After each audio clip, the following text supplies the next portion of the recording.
جب میں آیا تھا تو حضور تیرے لیے آنسو بہا رہے تھے. اگر تجھے اس حالت میں زخمی دیکھیں گے تو میرے مصطفیٰ کو اور زیادہ رونا پڑے گا. تو میرے ساتھ گھر چل، میں تجھے کپڑے پہناتا ہوں، میں تیرے زخموں پہ پٹی کرتا ہوں. حضرت ابوبکر صدیق مزاج شناسائے نبوت تھے نا، فرمایا چل میرے ساتھ، میں ذرا تیری مرہم پٹی کر لوں، میں ذرا تیرا منہ دھو ڈالوں، میں ذرا تجھے کنگھی کر لوں، تو میرے ساتھ چل.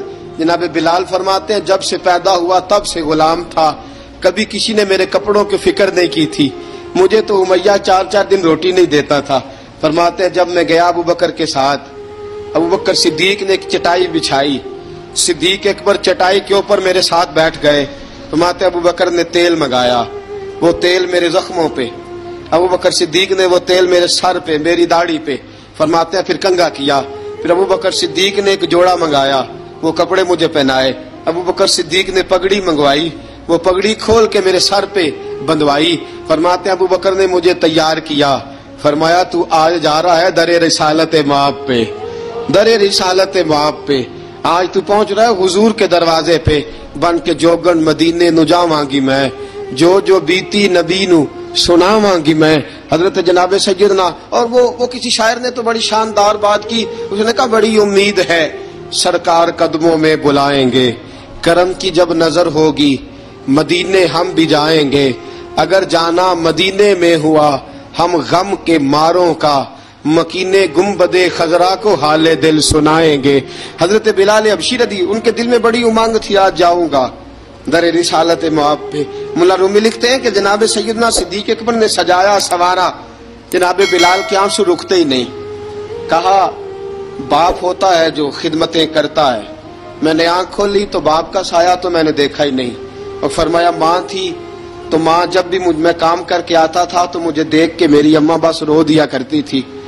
2-3 بہنیں تھیں، اور حضرت بلال فرمانے لگے ان بہنوں کو میں دیکھتا تھا تو وہ میرا حال دیکھ کے روتی تھی، اور جب وہ مجھے دیکھتی تھی تو میں رو دیا کرتا تھا. فرمایا ابوبکر میں نے تو یہ رنگ ڈھنگ دیکھے نہیں جو آج تو مجھے دکھا رہا ہے. جناب سیدنا صدیق اکبر رضی اللہ تعالیٰ عنہ بنا سوار کے نا حضرت بلال کا ہاتھ پکڑ کے سینے پہ رکھا. جناب بلال ہجکی لے کے روئے. حضرت ابوبکر صدیق نے فرمایا جتنا رونا یہاں رو لے، میں کائنات کے آنسو دیکھتا ہوں لیکن جب نبی کی آنکھوں میں آنسو دیکھتا ہوں تو دیکھے نہیں جاتے. فرمایا یہاں رو لے، حضور کے دروازے پہ جا کے تیری آنکھ میں آنسو نہیں آنا چاہیے، بہا جتنے آنسو بہا سکتا ہے. حضرت بلال حبشی بھی روئے، جناب صدیق اکبر بھی روئے. جب پہنچے نا دروازہ رسول پہ، حضرت سیدنا ابوبکر صدیق لے کے پہنچے تو بند کر دیا تھا نا حضرت بلال کو، بلال تو نے رونا نہیں، عشق ہوئے تے درد ہوئے تے ہائے نکلے، پھر کوئی نہیں رہندا جار کے. حضرت سیدنا بلال حبشی کو لے کے پہنچے در مصطفیٰ پہ. رسول اکرم صلی اللہ تعالی علیہ وسلم نے ایک نظر حضرت بلال پہ ڈالی. جناب بلال نے یوں آنکھ ملائی تو سر جھکا لیا، وعدہ کیا تھا نا رونا نہیں، سر جھکا لیا. اب دوسری نظر نبی کریم صلی اللہ تعالی علیہ وسلم نے جب اٹھائی نا حضرت ابوبکر صدیق کی طرف تو حضور نے فرمایا صدیق تیرا شکریہ، ابوبکر اللہ تجھے جزا دے. جب رسول پاک کی زبان سے یہ لفظ نکلے تو جناب صدیق اکبر نے ہاتھ اٹھائے، یوں ہاتھ باندھے جب رسول پاک کے سامنے تو سب سے زیادہ آنسو ابوبکر صدیق کے اپنے نکل گئے. کہا یا رسول اللہ میں غریب بے نوا، تو امیر حرم، تو کجا من کجا. کہا حضور یہ شکریہ کے لفظ، یا رسول اللہ میں کہاں اور آپ کا شکریہ کہاں. نبی پاک صلی اللہ علیہ وسلم نے فرمایا ابوبکر کاش تو تھوڑے سے پیسے میرے بھی ملا لیتا، بلال کو خریدنے میں میرا بھی حصہ ڈال لیتا، میں چاہتا تھا. ابوبکر پھر روئے. کہا یا رسول اللہ میرے پیسے کس کے ہیں؟ آقا میں بھی آپ کا، یہ بھی آپ کے. جناب سیدنا بلال حبشی رضی اللہ تعالیٰ عنہ کی طرف حضور نے دیکھا تو فرمایا بلال آ یار ذرا سینے سے تو لگ جا.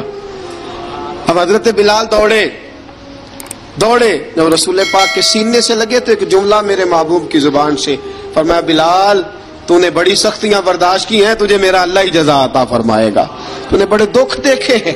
اب سیدنا بلال تڑپے، رسول پاک صلی اللہ تعالی علیہ وسلم بھی روئے. حضور نے اپنے ساتھ بٹھا لیا سیدنا بلال کو. حضور نے گھر پیغام بھیجا، فرمایا ختیجہ گھر میں کچھ ہے تو بھیجو، بلال آیا ہے. اب حضرت